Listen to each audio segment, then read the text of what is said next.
This is Southwest Florida in Focus. Coming up, legal issues continue against Alligator Alcatraz. Former detainees speak out about their time inside the Immigration Detention Center as environmental groups earn a big win in their lawsuit against the facility. The battle against property taxes now overshadows the Florida legislative session. Could a new proposal provide a much-needed boost for our state's rural communities?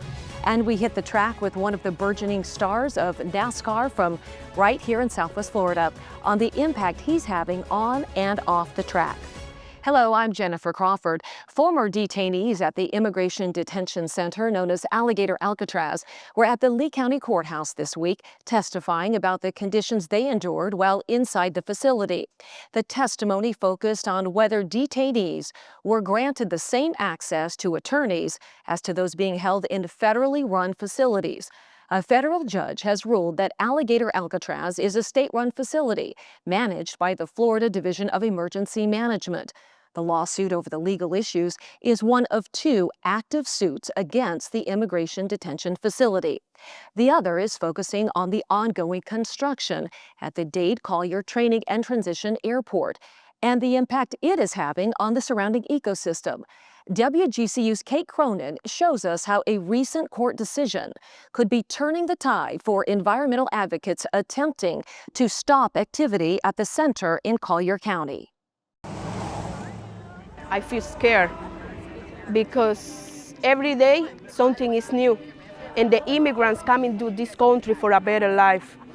Roxana Torres protests weekly outside the detention center known as Alligator Alcatraz. The facility is being sued for multiple reasons, one being a claim about how detainees are treated, which includes Roxana's husband. The condition inside the Alligator Alcatraz is terrible because if somebody says something about the bad food, they put a private cell with cold temperature. The food is terrible, the water is contaminated. All the person inside don't have a voice. Another lawsuit against the detention center, filed by environmentalist groups, received a big win from a judge's ruling. It included a court order requiring the Florida Division of Emergency Management to release public records concerning federal involvement with the facility. The Center for Biological Diversity, Friends of the Everglades, and the Miccosukee tribe filed the lawsuit, claiming that Alligator Alcatraz causes an environmental concern to endangered and threatened species located within Big Cypress National Preserve. Friends of the Everglades Executive Director Eve Samples questions why no environmental impact studies have been done on possible damages to the surrounding wetlands. There's real irony in the state of Florida and the federal government having done this with no public input and no concern for the environment when the state and federal government have also invested billions of dollars in Everglades restoration. It defies logic to have not analyzed the impacts there. So I'm hoping that our policymakers at the state and federal level will see that they have an investment to safeguard in the Everglades. In August, a federal judge ordered the detention center to shut down, but that decision was appealed on the grounds that Alligator Alcatraz is not a federal facility and not subject to federal environmental law. According to the state's Emergency Management Director of Communications, Stephanie Hartman, Alligator Alcatraz is open and operational and continues to support the detainment and deportation of illegal immigrants. Friends of the Everglades believes there is evidence from as early as June that shows federal involvement with the facility, including a notice of award allocation to Florida for $608 million. The group hopes these released records will be the next step towards shutting the facility down. If this purportedly was about law and order, immigration law and order, right? This detention center. What about environmental law and order? For the Miccosukee, with 10 villages within 3 miles of the facility, their home is impacted. Miccosukee Council Chairman Talbert Cypress said the Miccosukee tribe has a cultural and constitutional commitment to protect our traditional lands. We're at home in the Everglades and the Big Cypress, and we have a duty to protect the lands and waters that have protected us for generations. For WGCU News, I'm Kate Cronin. We are now joined by Meghan Bowman, the community engagement reporter for WUSF. Thank you so much for joining us, Meghan. Meghan, you have been following the Alligator Alcatraz, all the lawsuits and the legal challenges since its inception. Can you give us the latest update on the environmental lawsuit? Yeah, so oral arguments have been scheduled to start the week beginning April 6th. If you remember, the case was actually shut down in October. Well, not shut down, it was paused. And that was because federal attorneys put in an order basically saying, hey, we're furloughed during this shutdown. We can't work. So once the government opened back up, the plaintiffs and defendants have been filing all their paperwork, and oral arguments are scheduled to start the week of April 6th. Governor Ron DeSantis has invested over $8 billion in Everglades restoration since 2019 to conserve the wetland environment. How does our state government balance conservation versus construction inside a national preserve? Well, I can tell you one person I spoke with, Clyde Butcher, who is a nature and landscape photographer and a huge advocate for preserving the area, definitely believes that the governor's actions are directly contradicting his moves, right? With Alligator Alcatraz. So, like you said, the DeSantis administration has invested about $8 billion into restoring the Everglades. What I can't say is the same administration that has invested those billions also fast-tracked construction of the detention center. That was ready to go up and running in 8 days. Now, we know that Big Cypress Preserve is home to really more than 100 endangered and threatened species, including the Florida panther. How could other animals that call the preserve home be affected by the construction of the facility? Well, I don't know if you knew this, but Big Cypress is actually also an international dark sky place. It's one of the few places you can see the Milky Way at night.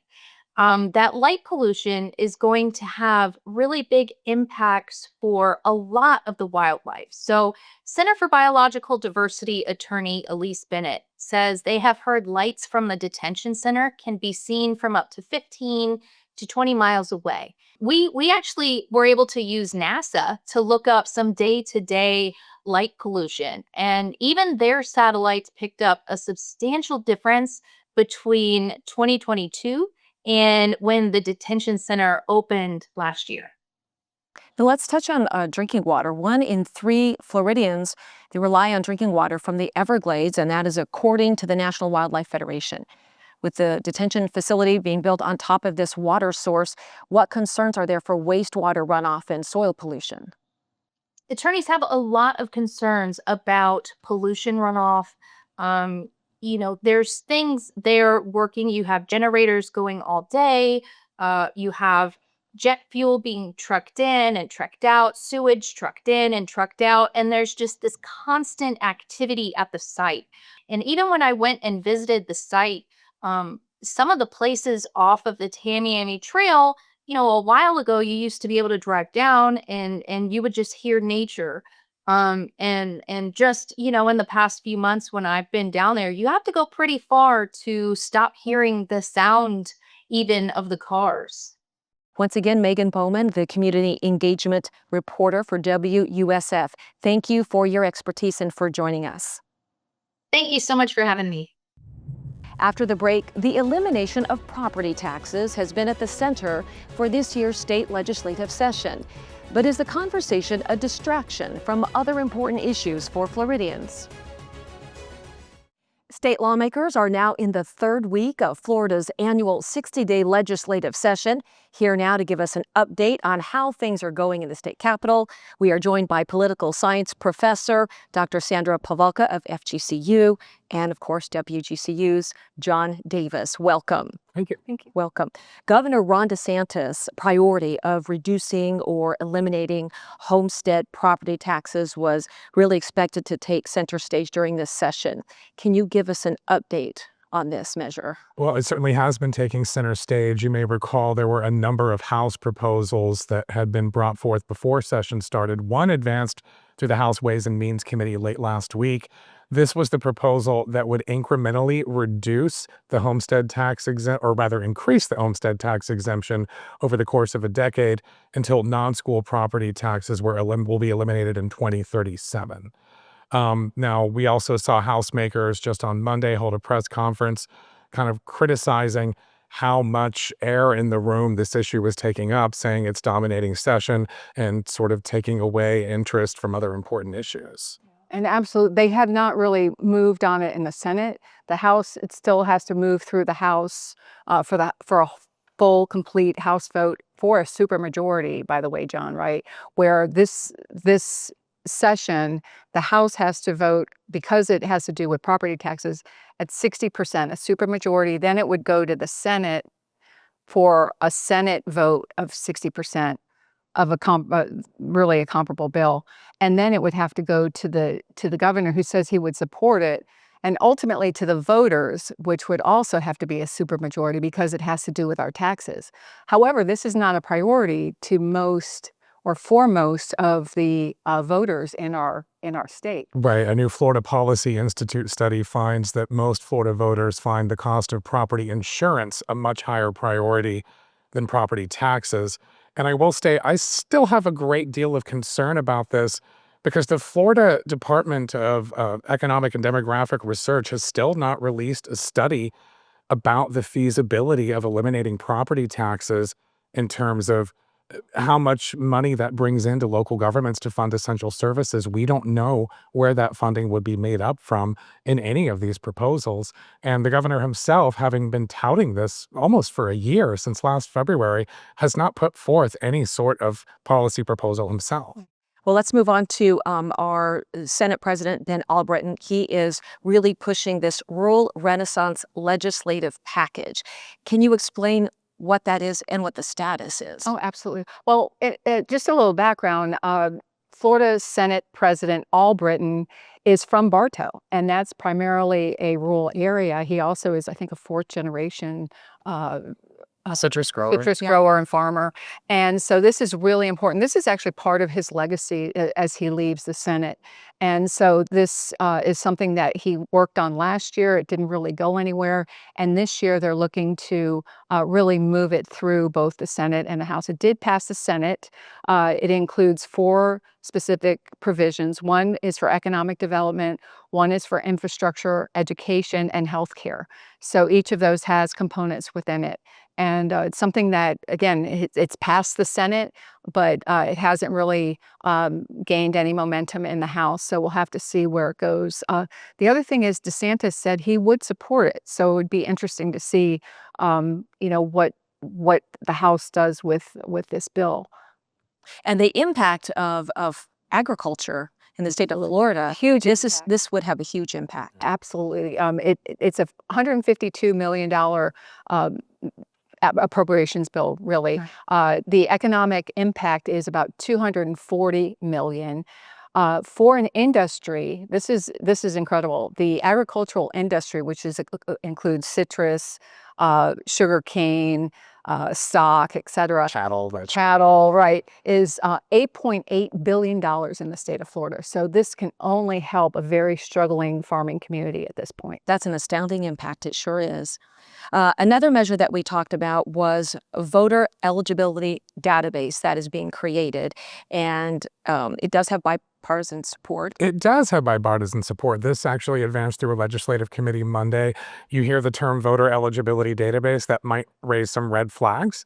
But in this case, this is sponsored by Democrat Tina Polsky. And this goes back to the historic 2018 amendment that Florida voters approved, restoring voting rights to former felons. Then a few years later, the state created kind of a law enforcement agency just to go after election crimes. And you may remember there were some high-profile arrests of former felons who thought their voting rights had been restored. They'd even been issued voter registration cards by their county supervisor of elections office, and they were being arrested for voting because just the information wasn't easily available to find out if their voting rights had been restored. So this would just create a reliable database for anybody to be able to go and find out if they're really eligible to vote. Well, it is nice to see bipartisan support for some of these measures as well. We need that for sure. Thank you so much, Dr. Pavelka, and of course, John Davis. Thank you for the update and for joining us. Thank you so much. For fans of stock car racing, Daytona is more than just a racetrack. It's the premier destination where NASCAR pilgrims meet every year to kick off the season. For driver and Port Charlotte native Josh Williams, he's hoping a return to a familiar racing family will lead to capturing plenty of checkered flags. WGCU's Teddy Byrne caught up with Williams before he attempts to conquer the Daytona International Speedway. As fans gear up for the Great American Race, we are joined by Josh Williams, a Port Charlotte legend who competes on the O'Reilly Auto Parts Series. Josh, thank you for joining us. Yeah, man, thanks for having me. It's cool. We'll get a little Florida action going on here. Well, that's why I could tell you're up in like North Carolina, nice and cold there. Couple of weeks, you're going to be coming back down to the old Sunshine State where things kick off in Daytona. And now you're looking to qualify for the United Rentals 300. But what is it about the Daytona Motor Speedway that makes it special for drivers and even fans? Daytona is just super cool, man. It's got a lot of history. The racing is wild. You never know what's going to happen. The draft is a great equalizer, right? With the track being big like that, you can take opportunities that you might not have at different tracks. So I enjoy Daytona, of course, because I'm a Florida boy, right? So being able to go to a place like that and to race on the same track as some of the greats is just something super special. And now you're getting back to it this year, but last season there were some highs and lows. You got released by Calic Racing, and then how do you recover from a separation like that, especially once it happens mid-race season? Yeah, I think for us, it was actually a blessing in disguise, really. We kind of had different views and opinions on things, and we really weren't driving together. So I think it worked out good, for both parties. They got the opportunity to move on into a next chapter that they're starting, with moving, backwards in NASCAR to the Truck Series. So, and for us, it gave us opportunity to kind of look at other options and to grow our partners. And now, because of that separation, you did miss a couple of races, but despite that, you still finished in the top 25 of the point standings. So is that something you can use to carry momentum into the upcoming season? Yeah, I think so. We've had good success over the years and at a lot of these racetracks, and we ran really well, especially with the new team. I'm going back to DGM Racing, which is a Florida-based team in Lake Wales. So, being able to be back with those guys and just keep that momentum going. I mean, we got really good chemistry over there. There's great people, and I'm looking forward to it. So I think we're gonna have a good year. We're gonna show a lot of people how good we really are. So now 3 years ago, you made headlines when you parked at the start-finish line at the Atlanta Motor Speedway. Now, what I was reading up, people were saying that this was your coming out moment. You become a fan favorite because of it. So when you look back on that, how did you use this as leverage to raise awareness for, I guess, underfunded teams?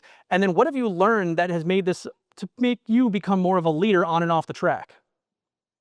The biggest thing is a lot of people call me old school cool, right? So there's not many old school racers left, and I think me showing the fans that, hey, this guy's old school. Like he went out and he kind of showed them what he thought in a roundabout way. So it's just really good because it brought a lot of attention, to DGM itself at the time, the team I was running for. So I don't think there was anything that bad that came of it other than my 1 week suspension, but everything else was positive for sure. And then you are also helping to shape the next generation of NASCAR fans. You have become known for your hospital visits with children, especially on race weekend, where you still take the time to meet with kids. I saw that you take their handprints and sometimes work that into your car design there.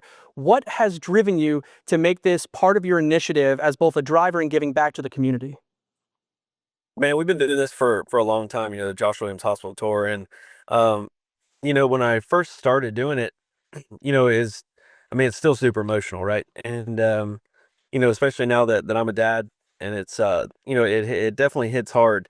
But, just to be able to give back to them and hang out with them for a little while and show them a good time and, just let them know that there's people out there that care for them and, to do our handprint activity with the kids and it doesn't matter how they do their handprint. It is 100% accurate on the car, the last race of the season every year. So it's cool for them. They kind of get to follow along a little bit. And I tell them all the time, I'm like, look, this is the fastest flying hand you're ever going to see. So it's cool to kind of show those kids that we care, but also introduce them to the sport if they don't know anything about the sport as well. It gives them something to look forward to, something to follow, and just growing the fan base and just out there showing kids that we care.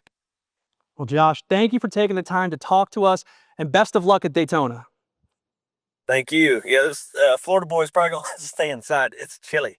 Hey, you get to warm up in a couple of days here when the race starts there, so you'll be all set and flying hot. Exactly. All right. Thank you, guys. Have a good one. Providing faith during an emergency. Coming up, we learn about the role emergency chaplains play during moments of crisis. When you think of emergency situations and natural disasters, firefighters, police officers, and sheriff deputies, as well as paramedics, probably come to mind. Then there are those who often work side by side with those same people, and as WGCU's Bryant Monte shows us, they do it during some of life's toughest moments. Being there for them, to support them, to hear them, to encourage them is the role that I play as a chaplain. In Florida, we have a disaster. Every year we have a hurricane, and people need support and emotional and spiritual, and this is what we do. It's a beautiful ministry, because you deal with situation that the person been going through. The work of a chaplain often comes during life's most crucial and traumatic times. Now, their mission is to provide that spiritual and emotional support during those critical moments. It's a servant position where I'm with families, doing funerals, when there's a homicide, being called out, being there with the family. That's ministering to those people. Ricky Anderson has served as a chaplain for law enforcement in Southwest Florida for more than 2 decades. Just being there for them is most important. He's been there for those first responders who see and experience traumatic situations. What I think shook up people was the number of deaths after Ian, because never experienced that many deaths. And I remember hearing one of the deputies talk about how he tried to save this man and woman. He was able to save the woman, but wasn't able to save the man. Now he got to live with that the rest of his life, because you're trying to do what you feel is best, and then you kind of feel like you failed. So my role at that point is to help that deputy understand you've done what you could do, and when it's beyond your control, there's nothing you can do. Chaplains are a part of our military, local and federal governments, law enforcement agencies, hospitals, prisons, and schools. They're referred to as a minister in the workforce, providing spiritual support to people from various backgrounds and beliefs. Instead of ministering from the pulpit, like Adelar Garcia from SEMA, which stands for Chaplain Emergency Management Agency. I think the most important is emotional support, because when the people lost your house, and needed support for emotional. Sometimes we have to get in the trenches, and that's what I believe that I need to do, and I've done that. Chaplains often serve without being paid. Instead, like Israel Suarez, chaplain for the Fort Myers Police Department, they seek a higher calling and what money cannot buy. I'm not here for the money. I'm here because it's my moral and spiritual, and I follow Jesus' philosophy, social and spiritual. I love to do this job because this job gives me something special. I think it's something from God. When I help somebody, I'm not waiting for somebody to pay for this job. I receive it from God. I don't get paid for what I do. Church take care of me, so I just do this as a servant because Jesus says, I came not to be served, but to serve. So that's what I do. I just serve. Chaplains, a calling, a service, a way to help and minister to those who experience firsthand tragedy and loss. I feel good on the inside knowing that I was able to help somebody. For WGCU News, I'm Bryant Monte. Coming up next week, the Sunshine State is in the midst of an extended dry season, and experts are now concerned these conditions are a breeding ground for brush fires. Thanks for joining us. Make sure you download the WGCU app, where you'll find all of our stories, plus those extended interviews. Have a great weekend. We look forward to seeing you again next week, right here on Southwest Florida in Focus.